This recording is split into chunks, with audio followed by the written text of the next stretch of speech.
Don't forget to hit the like button. Be sure to subscribe. Turn on that notification bell so you know when videos drop. Thanks for watching.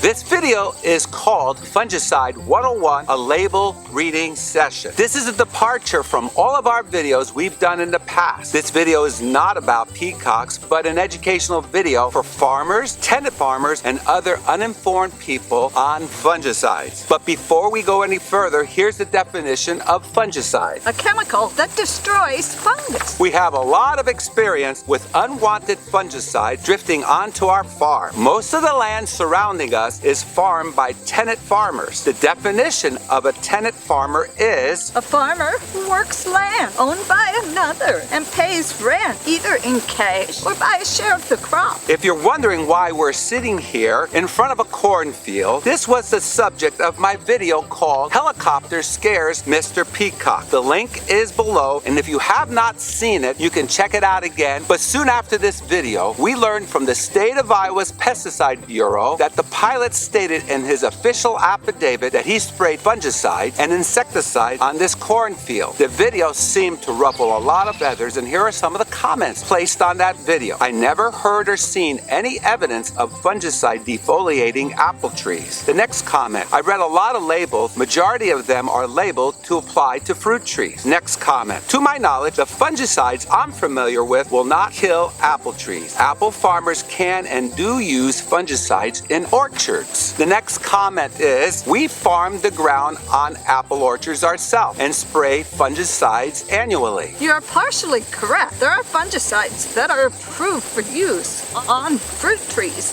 including apple trees. However, the one they sprayed on the field behind us is not one of them. Here's what the label states. Under 3.0.1 crop tolerance / phytotoxicity directions for use, attention, this fungicide is extremely phytotoxic to certain apple varieties. Avoid spray drip. Extreme care must be used to prevent injury to apple trees and apple fruit. Section 6.1, use restrictions. Do not use spray equipment which has been previously used to apply this fungicide to spray apple trees, as even trace amounts can cause unacceptable phytotoxicity to certain apples and crabapple varieties. Now you see what I said on my video is true about some fungicides. Don't believe me. Read the label yourself and you will know the truth, and the truth will set you free. The next comment, Mr. Peacock doesn't farm at all. Sorry to disappoint you. Here's the definition of a farmer. A farmer is a person who cultivates land or crops or raises animals. We farm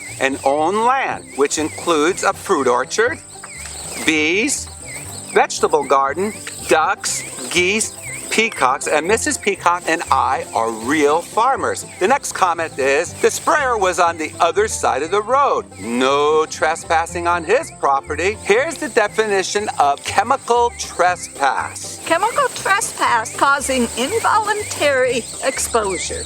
The fungicide label says this. Do not apply this product in a way that will contact workers or other persons, either directly or through drip.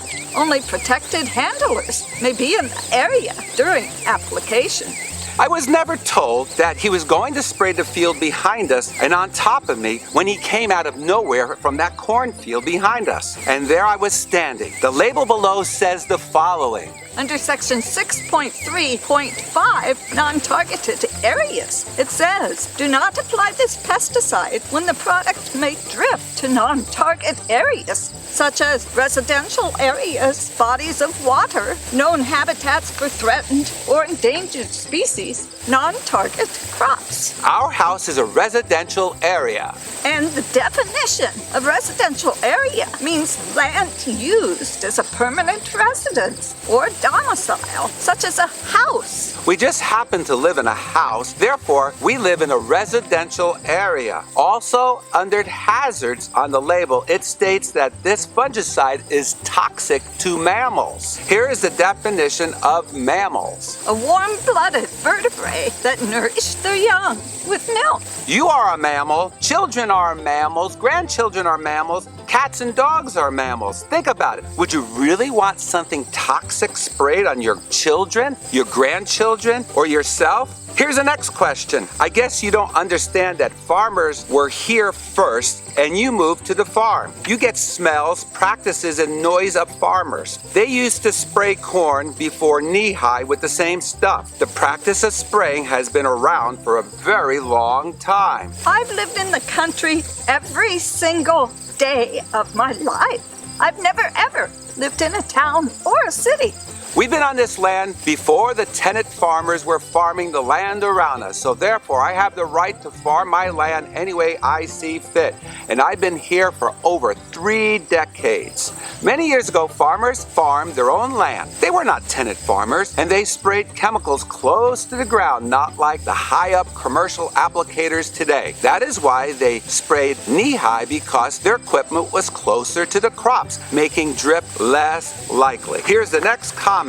If you have proof of this, you should have reported the incident to the State Department of Ag. Yes, I did, the day after. The next comment. You should be thankful that you're able to live amongst those who feed you. Sorry, they don't feed me. We eat organic. Here's our next comment. He has some of the absolute best and most cooperative neighbors a guy could hope for. In the video, Helicopter Scares Mr. Peacock, I should have said tenant farmers and not neighbors. We get along fine with our landowners who used to farm surrounding our property. In fact, we enjoyed visiting with them often. But when they got sick or died, then they turned their property over to tenant farmers who didn't care about how they farmed around our property. And that's when all kinds of problems occur. Here's the next comment. Get busy, get a job, find something worthy of bothering the general public with. Who's bothering the general public? I have a full-time job. I'm a filmmaker and I'm a farmer. Like my father-in-law said, if you own an acre of land, you have a full-time job. Who's bothering who? We have tenant farmers who trespass on the railroad tracks by my house with their four-wheelers. We have tenant farmers parking construction equipment blocking our driveway. We have tenant farmers who let their cows roam freely day and night onto our property. We have tenant farmers allowing the cows to eat our evergreen trees. We have tenant farmers too lazy to their livestock in. We have walkers, runners, bike riders thinking this is their own private park. We have people parking on the road in front of our house and walking around. We have tenant farmers who totaled my car with their combine when I was coming home from work one night and nearly killed me when I was driving down the road. We have crop dusters and tenant farmers who spray their crops when the winds blow towards our property, possibly allowing chemical drift. Don't talk to me about bothering the general public. I stay on my own property. I do not walk or run or bike near another person's property. I have not totaled anyone's vehicle with a combine. I do not ride a four-wheeler on private property. I do not park in front of someone's house and walk around. I don't bother anyone unless they bother me. And if you fly a helicopter or a plane spraying chemicals within feet of me, I definitely will file a complaint, as well I should. Final comment. I'll fly a little lower next time. You sound like a very responsible pilot. I hope you do fly a little lower next time. I'll have my picnic basket and picnic lunch ready for you on our front lawn where you can land. You can have a little break from your hard work of flying all over the place on those farm fields. Come back soon for that picnic lunch with us. Let us review portions of the label we discussed above. You can find the label for yourself and verify what we said is correct. Check out the following section. Directions for use 3.0.1, attention 6.1 and 6.3.5. You need to read the entire label. Warnings are throughout the label, as well as directions on using the product correctly and safely. It is obvious that a whole lot of people do not even look at the label of the products they use. Most problems could be avoided if the applicators would just read and follow the label directions. The label's there for a reason. It is not just a pretty decoration for the product. In closing, if you watch this entire video from the beginning to the end, you will know more about fungicides and how they should be applied properly.